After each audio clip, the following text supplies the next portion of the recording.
Hello and welcome, my name is Akira and this is my Let's Play series of Europa Universalis IV, where we're playing with the new expansion, Mare Nostrum, and we are playing as the Ottomans. In the last video we unpaused and went to our first war and finished our first war and changed our capital. So a lot of things happened. Our capital is now Constantinople, the city of the world's desire and probably the biggest city in the world so far, and that brings us to something we've already discussed a little bit, but I want to talk a bit more about now, and that is development. It used to be that provinces would only have something called base tax, but that was a bit too simple, so they changed it into development, and there are now three different things that make up development together. That is base tax, which is tied to administrative points. It is production, which is tied to diplomatic points, and it is manpower, which is tied to military points. Development, the size of your province, that is the development, influences how expensive it is to core, and also influences a lot of different mechanics in the game. And of course, these three different things influence how what you get out of the province. Administrative, or the base tax, of course, improves your income from the province. Production improves the income from production as well as the trade value. And finally, manpower improves the manpower and garrison growth. That's bunch of different, like shipbuilding and recruitment time that's changed, but basically it's money from tax, money from production, and manpower. You can increase these by paying points, and the amount of points you pay is based on which type of province it is. So in this case it's farmland, which gives a minus 5% development cost modifier. Then, if you remember, you also gain a bonus from having good relations with the burghers. You also get a modifier for building a new capital, and you get a modifier for any centers of trade or estuaries. And finally, you get a penalty the bigger development of the province already is. So, in this case, we are going to pay 63 points for increasing development in this province because of all of these different modifiers. Increasing development is usually not the biggest, your highest, what's it called, priority for spending your monarch points. But once in a while you'll be doing it because that's the only way you can expand your power base as a small country, or because you are running out of storage for monarch points. So anyway, we just took one of our rivals, so we can select a new one. Let's do that. Okay, the old choices. I think I will take so we have Genoa and QQ. How are Genoa looking with alliances? Genoa has an alliance with France, so we probably won't be going to war with Genoa just this second. I want Mamelukes as a rival pretty soon, so I think I'm just gonna be choosing him now. Another choice is Venice, but they are allied only with Savoy actually. So let's actually do a rivalry with Venice. And we can get those islands out of the way before we go on to fight the Mamelukes. So with that in mind, let's send our spy back to Venice, and we might as well do a couple of those claims that we have already. We can do Crete. And we don't have enough power for the next one. Anyway, you can see our corruption is growing, and that is because of our overextension. Corruption is also a new thing in the Mare Nostrum expansion, And it's basically like you have with money you have inflation, and corruption basically does the same thing, just to your points. Corruption increases over time due to unbalanced research, high government rank, and high levels of mercantilism. It can be decreased by being ahead of time in administrative or diplomatic technology. If all else fails, you can spend ducats to reduce corruption over time. Corruption affects all power cost, minimum autonomy, as well as spy defense and spy network construction speed. So we really don't want any corruption. As you can see, we are getting corruption because of our overextension. We are losing because of our positive stability. We are gaining because of religious unity.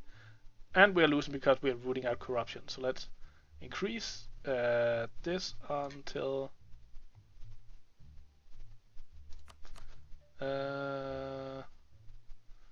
rooting out corruption. We're still getting some. If we just get it to max, then we are just keeping it even. Okay, but we are losing 0.53. Okay, what can we do about that? Well, we could decrease army maintenance, but I want to go to war soon. Actually, I don't want to be getting my troops over there. I want to be getting them over here because I want to go to war with Albania, which means that I want to get a diplomat home. But I'm getting ahead of myself. I wanted to decrease my money spending, since I'm losing money right now and I don't like that. So what can we do like that? Well, we have a lot of forts, and we are actually paying to maintain these forts. There are two things you can do to save. You can either mothball them by pressing this button, then you will only pay half for the fort, or you can just destroy them. What are forts used for? Well, forts are used for controlling areas, and as you saw, it's also necessary if you wanna make it harder for the enemy to take over your country. But as nobody will be taking our country, of course, we don't really need them for that. As I said, they can be used to control enemy movement, and they do this in any territory connected to them. So having 4 in a row like this doesn't really gain us that much. Specifically, Erdene here doesn't give us any provinces because it's Constantinople already takes care of Burgos, and Macedonia already takes care of Plodian. So the fortress here doesn't really do anything for us, except for having one more fort to pay for and one more fort for them to take over. So let's just destroy that. The same can kind of be said for this one. It is giving something here, but we're already controlling Constantinople. We also have Ankara that's doing these two, so let's just get rid of this fort as well. This meant that we're now saving 2 ducats. If we had enough money, it might have been a good idea to keep it, because the forts having maintenance of forts actually give you some army tradition. And army tradition is nice for recruiting leaders. But I would rather have some income than have a fort or getting army tradition. And why are these guys not protecting trade?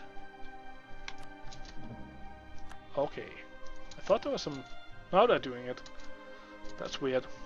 Anyway, we also have a new mission available.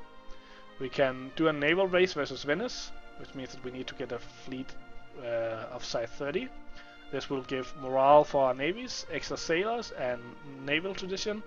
We can do rival for our rival and get Crimea to like us for diplomatic power, or we can conquer the Levant. But I want to wait for this because conquering the Levant gives a lot of claims on Mamluks, but we kind of need to be able to border them in order to effectively conquer from them. So I want to wait for this one, save that for later. And I think I'll be doing the rival of our rival, because monarch points are nice. So let's first declare war on Albania. And he has no allies, so... And he's small, so not really a problem. Let's get our fleet over here to blockade his port. And let's unpause. And now we have the diplomat. Let's send him to Crimea to improve relations there. As you can see, they are already at plus 40 because we have the same religion. We had the enemy of enemy modifier.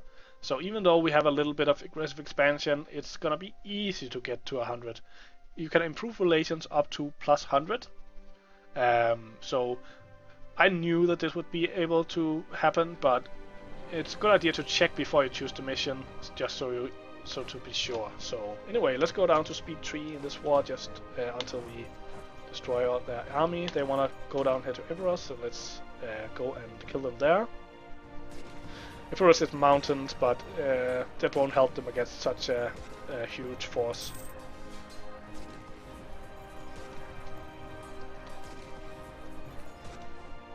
And we did lose 2,000 soldiers, but I think we can live with that. So we need to send some guys in to do the siege, and I think we need 10. So let's send 10 guys in, along with the general. Because I think this is a level 2 fort. But we can check that once we get in here. Oh, it was actually only a level 1 fort, so we don't even need all of these guys. Let's just send a bunch of those out again. I want to be keeping the leader in here because, and we might as well talk about this now, leaders have certain bonuses. They have bonuses to fire, shock, maneuver and siege.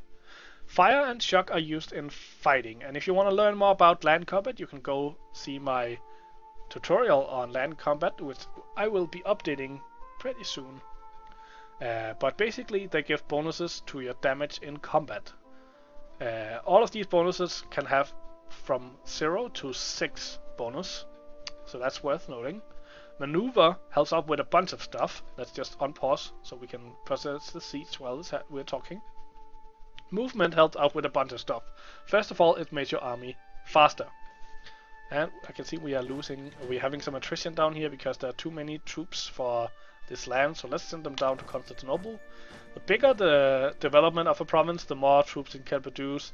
It's also modified by the terrain, so because this was mountains, there's a lower supply limit than in farmlands where it's +10, mountains +4. Bunch of stuff. Anyway, we're talking about leaders.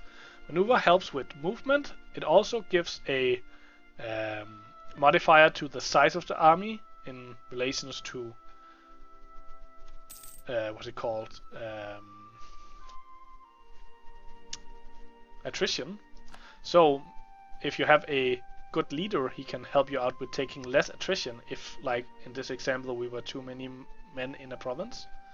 It also helps you cross rivers easier, so if you have higher maneuver than the army that you are attacking, then you can ignore rivers and crossing penalties. I think that's all. Maybe I forgot something. If I did, please remind me in the comment so I can correct myself. Then finally there's siege, and siege adds a modifier to your sieges, of course. And this is important because, as I was talking about earlier on, your siege progress can only reach +12. So once you get up to higher level forts, this is only a level 1 fort, so it only have a modifier of -1. But you can get all the way up to level 5 forts will have a modifier of, I'm not sure if it's -5. They changed how forts work now. I think you can get all the way up to, let's see if we can see it in here. In buildings, you can get all the way up to a fort level 8, which will give it a +8 bonus. So if you have a +8 bonus or -8 bonus and the 12 here, then you can only get up to 4. So that's not really enough to get a huge chance of getting through it. You can help that though by having a siege ability on your general, or by having cannons, which we'll be getting later on. But having good siege generals really helps you out by getting through wars quicker. You don't have any influence on these bonuses, however.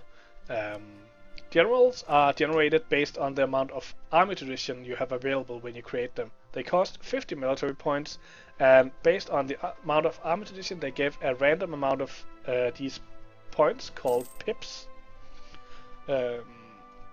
Land generals will favor points in fire and shock, so usually you will see low amounts of siege.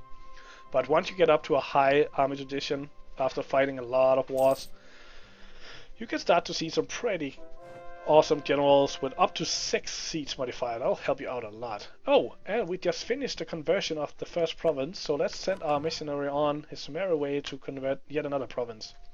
As you can see here, suddenly all of these times changed. We can now do it in 23 months, and that is of course because our piety has increased. Piety is affected by wars. If you declare war on someone who is not Sunni, you gain a bonus to piety.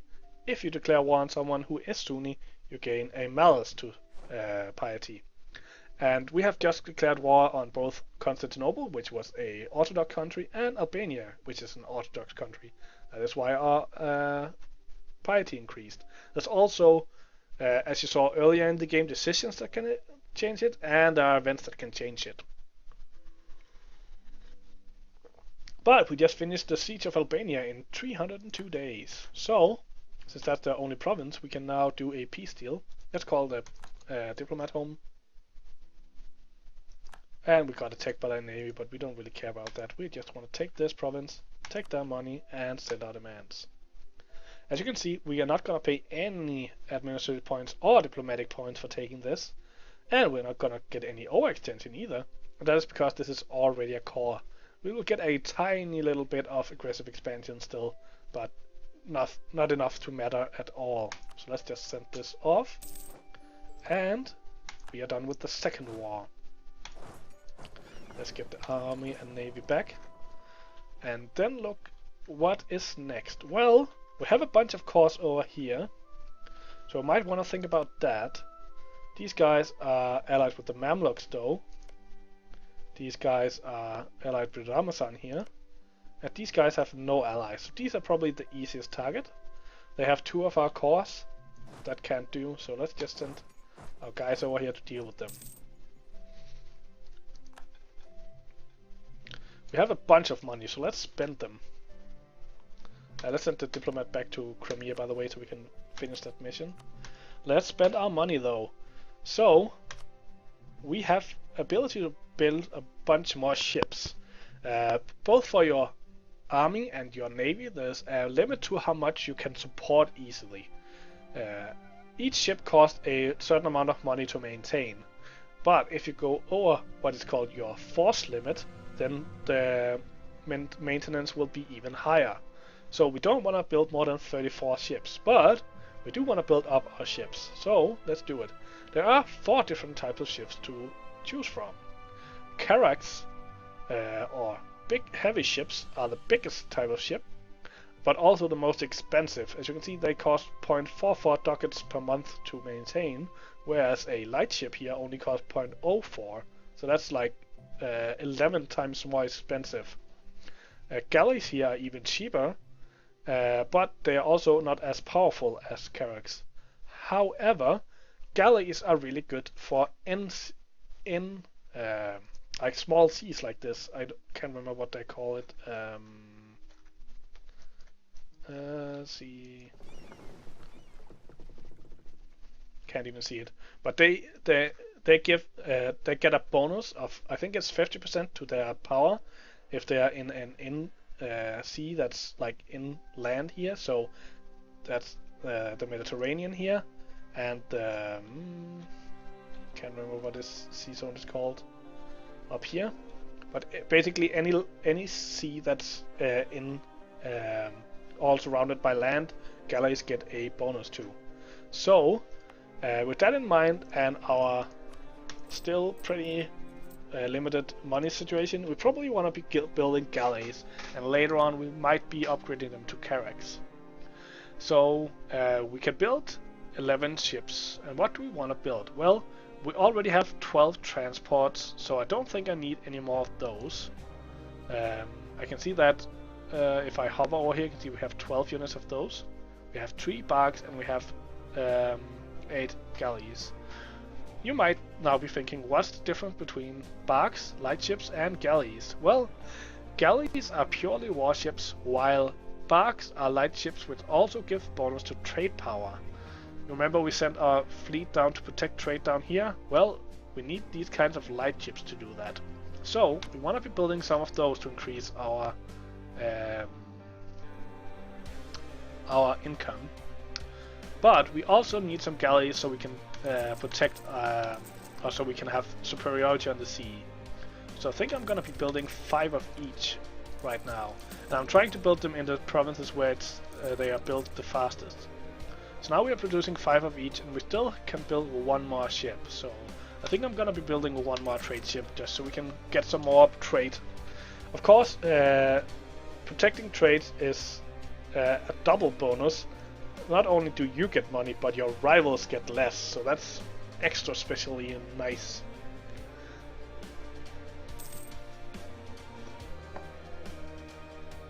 Oh no, our diplomat in Malaysia was discovered.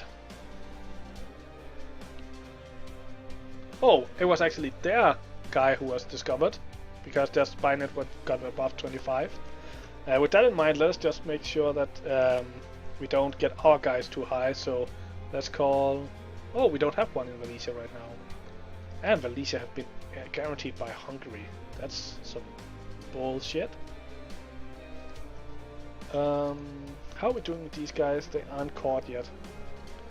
Well, let's do something about our Genoa here.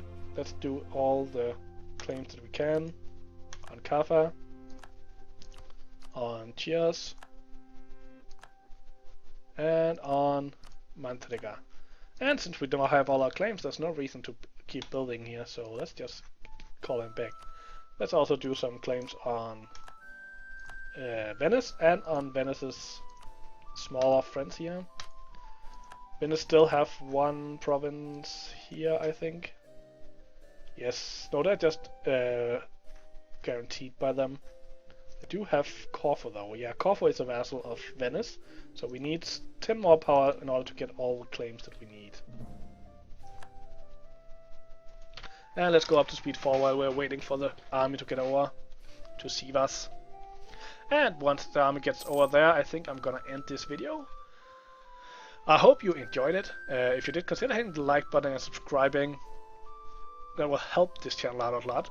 Hope to see you in the next video, and until then, have a good day.